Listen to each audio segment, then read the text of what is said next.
Hello and welcome to the Washington Foreign Press Center's hybrid briefing about the AUKUS partnership and its implications for the nuclear non-proliferation regime. My name is Jed Wolfington and I will be the moderator for today's program. Just a reminder that this briefing is on the record. We will post the transcript and the video on our website later in the day at fpc.state.gov. Please make sure that your Zoom profile has your full name and media outlet that you represent. Today, we are very honored to welcome two briefers, Mr. Anthony Weyer from the Department of State and Mr. Stockton Butler from the Department of Energy. Mr. Weyer is Deputy Assistant Secretary for Non-Proliferation Policy, Bureau of International Security and Non-Proliferation, and Mr. Butler is the AUKUS Coordinator of the Office of Non-Proliferation Policy and Arms Control. Welcome, gentlemen. I turn it over to Das Weyer. Great. Thank you so much, Jed, and thanks to the Foreign Press Center for hosting this event, and of course to everyone both here and online for participating today. So as Jed said, my name is Anthony Weyer, Deputy Assistant Secretary of State for Non-Proliferation Policy in the Bureau of International Security and Non-Proliferation. So on Monday, of course, as you know, President Biden, UK Prime Minister Sunak, and Australian Prime Minister Albanese, after an 18-month consultation period, announced the optimal pathway for Australia to acquire conventionally armed nuclear-powered submarines, or SSNs, under the Australia-UK-United States partnership, also known as AUKUS. So as you know, AUKUS comprises two pillars. The first pillar, which we're here to focus on today, under that first pillar, we in the United States, along with the United Kingdom, and are assisting Australia in acquiring conventionally armed nuclear-powered submarines while setting the highest non-proliferation standard possible. Under the second pillar, we will jointly collaborate with among the three partners to develop a series of advanced technologies, including undersea capabilities, quantum computing, and a number of other things. I think it's important at the outset to note that naval nuclear propulsion does not mean nuclear weapons. Naval nuclear propulsion means that the submarines are powered by nuclear reactors. That's it. This technology is safe. For over 60 years, the United States and the United Kingdom have traveled over 240 million kilometers. That's the equivalent of over 300 trips to the moon and back without adverse effect on human health or the quality of the environment. AUKUS is a defense partnership, but it's about more than that. It is a concrete commitment of the United States and our partners and our allies to a peaceful and stable Indo-Pacific, by bringing together our sailors, our scientists, and our industries to maintain and expand our collective capacity to maintain peace, security, and prosperity in the Indo-Pacific. We support Australia's decision to modernize its submarine fleet, obviously, but moreover, through AUKUS, the United States, Australia, and the UK intend to significantly deepen our long-standing cooperation on a range of security and defense capabilities. And in doing so, we are actively working to re-examine and streamline our processes for optimizing defense trade in the AUKUS context. I think it's important to make clear, Australia is a non-nuclear weapons state under the Nuclear Non-Proliferation Treaty and has made clear it does not and will not seek nuclear weapons. The long-standing and demonstrated commitment to nuclear non-proliferation by Australia has been essential to making this partnership possible. And all three partners remain compliant with and committed to maintaining their respective legal obligations and to non-proliferation. To that end, this initiative will occur within the framework of Australia's Comprehensive Safeguards Agreement and its additional protocol with the International Atomic Energy Agency. Our nations, from the very beginning, 18 months ago, have consulted regularly with the IAEA in support of the IAEA's mandate to uphold the integrity of the global nuclear safeguards regime. As you are probably aware, the Director General of the IAEA has in the past reported to IAEA member states that AUKUS partners are committed to ensuring the highest non-proliferation and safeguard standards are met, and he has in the past noted his satisfaction with the engagement and transparency shown by the three countries to that point. Where the international community can be confident in our view that our three nations will continue to work transparently with the IAEA towards an approach that will strengthen the nuclear non-proliferation regime and set a strong non-proliferation precedent.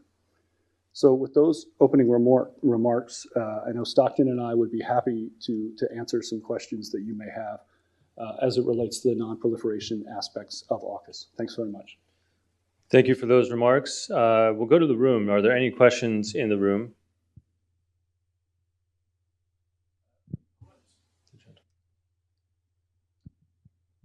Thanks, Matt Cranston from the Australian Financial Review. Back in '58, when the Congress came up with rules to allow smoothing of export licenses and information, it came up with the McMahon Act for the UK.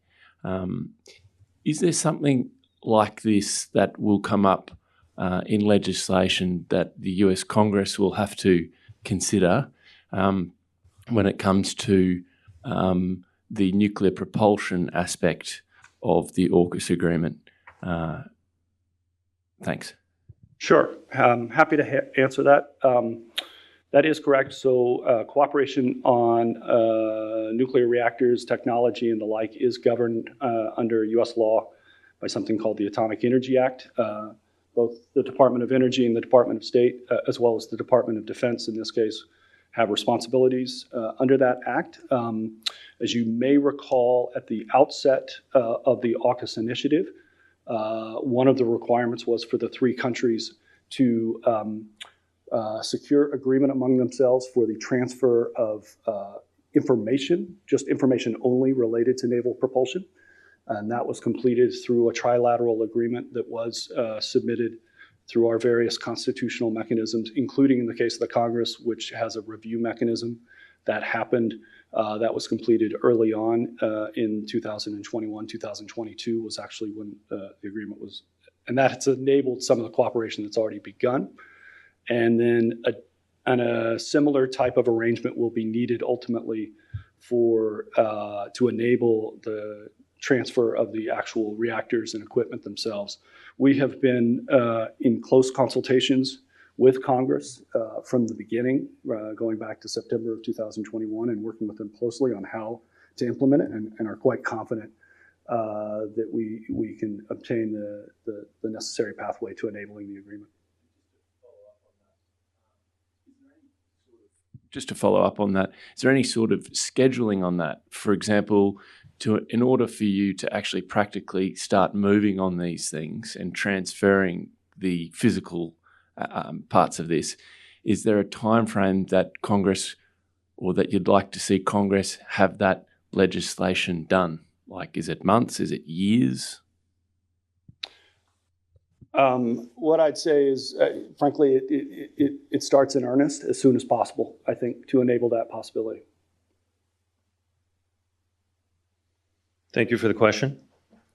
I see some hands raised in the Zoomosphere. Alex Rafaglu, Tehran News Agency, Azerbaijan. Alex, I'm going to ask you to unmute yourself. There you go. And if you want to turn on the video, feel free to do so. Jed, thank you so much for doing this. I just want to follow up on that's why Vice opening statement regarding commitments.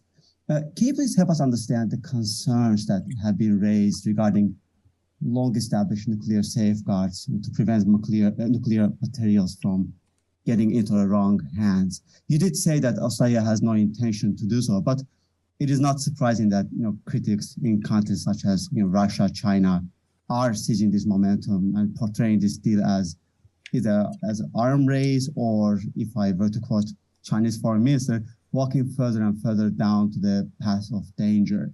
So the argument is that withdrawing nuclear material from safeguard, it will not, make the treaty stronger and won't make the world safer. I'm just curious, I just want to know how much of these concerns you're communicating with both partners and also perhaps the foes. Thank you so much. Sure. Well, thank you for the question. I mean, we have been committed from the beginning, from September of 2021, to being open and transparent with the international community and with partners, certainly with IAEA member states, about the approach. We've been committed to an approach that enables the IAEA as under its mandate with respect to safeguards to ensure that will have the information so that it can meet the technical objectives that it sits under. And so we certainly can understand the questions. We've been endeavoring at every opportunity to explain the way forward we see. We've tried to engage transparently throughout the process, but certainly will continue to do so, I think, to really highlight our view that the way forward can set a strong precedent for this activity and can contribute to strengthening the IAEA and the broader non-proliferation regime. Thank you for the question, Alex. Mr. Butler, did you have anything to add or not for now? Okay, great. Thank you. Just want to make sure you feel comfortable. Any other questions from the journalists in the room? Yes, sir. Thank you. I'm Tetsu Shintomi of Kyodo News. My question is related to previous one. According to the joint statement, Australia will deliver its first nuclear-powered submarines in Australia in the early 2040s. So in that future, will Australia accept IAEA inspection regarding its naval nuclear propulsion technology? Have you been discussing about this possibility? Thank you. Yeah, absolutely. I mean, I think, as I said, we have been engaged. All three AUKUS partners have been engaged with the IAEA. I can tell you from the earliest hours of the initial announcement, within the earliest hours of the initial announcement. We've done it with an aim of ensuring an open and transparent process with the IAEA because we recognize and very much value their mandate in providing this assurance around non-proliferation. And so we're confident that we have a non-proliferation approach that can allow the IAEA to meet its technical objectives around its safeguards requirements. I should say, too, we have been, from the beginning, working on a kind of broader non-proliferation approach that we think can help provide a certain amount of confidence to the community, right? So, of course, first and foremost, as we said before, Australia does not and will not seek nuclear weapons. That's kind of a given. Australia is going to do this within the framework of its agreement with the IAEA, its Comprehensive Safeguards Agreement, its additional protocol. Australia has made clear that it will not enrich uranium or reprocess spent nuclear fuel as part of the AUKUS project. Australia has made clear that it doesn't intend to produce nuclear fuel on its own territory, and maybe Stockton will want to talk to this some, but the United Kingdom and the United States intend to provide Australia with complete welded power units intact as part of the cooperation. And then, so I think that we hope that the approach that we work together with, and just as importantly, the openness and transparency with which we've engaged from the very beginning with the IAEA to develop this approach going forward, can help build the confidence needed that all three countries are living up fully to their non-proliferation obligations. Stockton, I don't know if you wanted to talk to some of the reactor units. Sure. Just to add on to what Das Wire has said, I would say that the work with IAEA has started already, is ongoing. The specifics to your question of what will be done in the 2040s is something that will have to be worked out, again, between Australia and the IAEA with cooperation of the UK and the US as they're going forward. But, as Das Wire mentioned already, Australia will not be receiving nuclear material in anything other than a complete welded power unit. As you noted, the first submarine to be built in Australia is not set to be done until the early 2040s. We have some time to work with IAEA to develop those specific safeguards arrangements, and hopefully that will be done going forward in the near future. Thank you for the response and the question. I'm going to go back to Zoom. Bingru Wan, Phoenix TV. Please unmute yourself. Hi, thank you very much.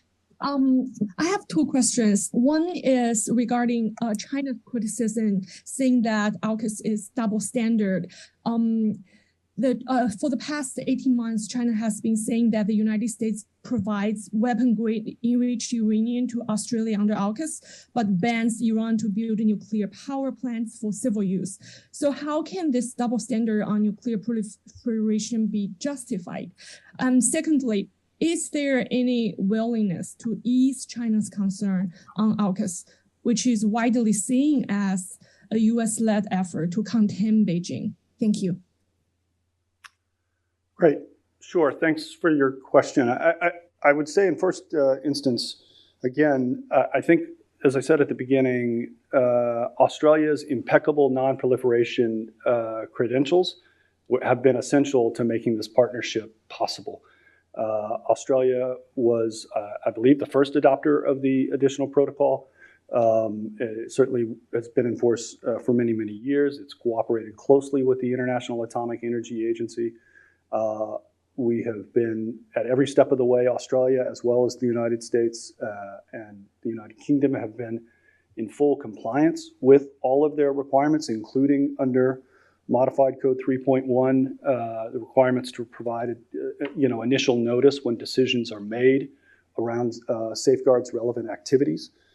As I said, we were seeking time with the International Atomic Energy Agency immediately to lay out with as transparently as possible from the very beginning of the 18 months and throughout the last 18 months through multiple engagements with the IAEA to work through what we see. So I frankly don't think it's a particularly useful comparison to somehow compare Australia's impeccable record with what perhaps Iran's might be.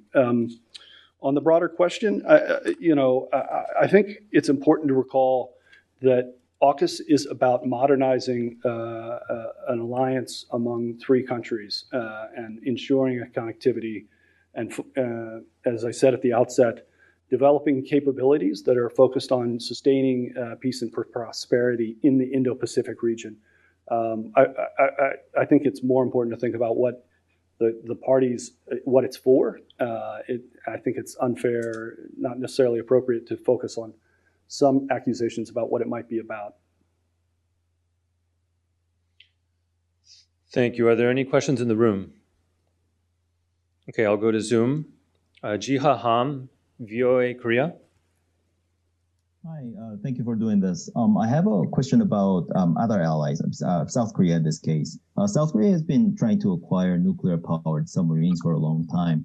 So I'm wondering if there's any way or possibility that the U.S. may consider allowing South Korea to have nuclear submarine, as we have seen in the Australian case. I mean, as South Korea is now facing challenges from North Korea's nuclear weapons and as the security environment is changing in the region. Thank you. Sure. I think it's been clear from the outset, from the United States perspective, that we have no intention of sharing our naval nuclear propulsion technology further. Thank you for the question. Any other questions in the room? Okay, I think we have time for one more question. We'll go to Zoom. Mr. Ethan Holmes, Sputnik of the Russian Federation. Mr. Holmes, please unmute yourself. We can hear you. Excellent. First question quickly. Can you elaborate a little bit further on where the US, UK, and Australia are in regards to cooperating with IAEA on transparency and what you expect moving forward? The IAEA has said that the second phase is most challenging. Would you agree with that in terms of cooperation with them? Secondly, can you elaborate a little bit on what the exact non-proliferation concerns are here with AUKUS? What sort of threat the IAEA and AUKUS partners are looking to prevent in regards to the spread of nuclear weapons? Are you concerned about third-party actors, diversion? Some clarity on that, I appreciate it. Sure. I had a little bit of difficulty hearing all the questions, but in terms of our engagement with the IEA, I'll start there. Yeah, as I said at the outset, our first engagement with the IEA was within hours of the September 2021 engagement or announcement on AUKUS, and we have been all three partners together have been consulting very closely throughout the 18 months process. We've been engaging them with questions. They've been engaging us with questions. We've been taking their questions to inform, I think, the overall process. We've also tried to engage as transparently as possible with the international community. I think as may be known, the IEA Board of Governors, that is the member states charged with providing guidance and direction to the International Atomic Energy Agency, meets quarterly. We have been, AUKUS partners have been prepared and have presented in detail on AUKUS under the course of any other business at every one of these. When questions have been raised, we've been available to meet with member states whenever possible. So it's been, for us, the process has been an important part of setting the precedent in how we do it. In terms of the threat or concerns, I'm not going to speculate. We've been focused on setting the strongest possible non-proliferation precedent. We think we've set out an approach that meets high standards and will meet high standards of safety, of security, of safeguards. As I say, Australia's track record on this part is impeccable. And, I think our intention is to set a precedent that meets the broader requirements, meets the sort of broader test that our leaders set out from the very beginning of with non-proliferation being a focus and setting the strongest possible precedent and in how we deal with the nuclear non-proliferation regime.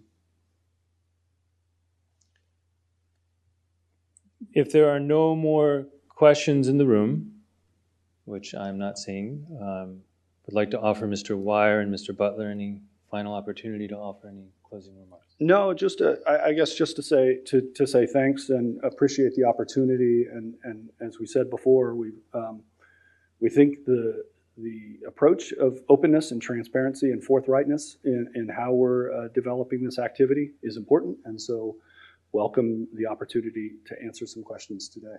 Stockton. So I thank our briefers for taking the time to share their expertise with us today, and I thank all the representatives of the media in the room and on Zoom. That concludes this afternoon's briefing. Thank you very much.